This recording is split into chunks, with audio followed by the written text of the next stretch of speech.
Grapevines draudze.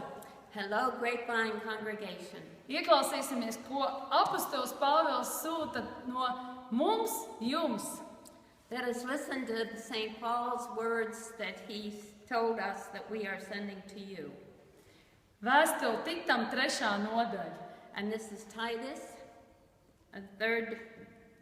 Arī mūsējie, lai mācās nodoties krietniem darbiem, kur tas ir nepieciešams, lai viņu dzīve nepaliktu bez augļiem. Tevi sveicina visi, kas man līdzās. Sveicini tos, kas mūs ticībā mīl. Žēlastība, lai ir ar jums visiem.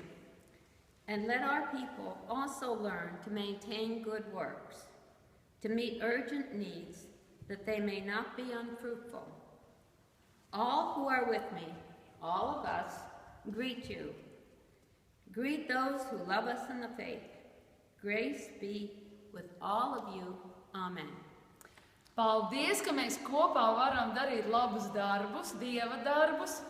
Thank you that together we can do good works, God's works. Un lai Dievs jūsu draudzē dod daudz svētības un mīlestības savā un mūsu visu draudžu starpā.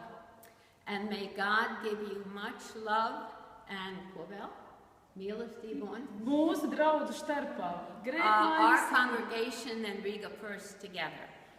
Lai Dievs svētītu visos turpmākajos gados. May God continue to bless you in all the coming years. Mēs jūs mīlam. We love you. Un tāpēc, and therefore, congratulations,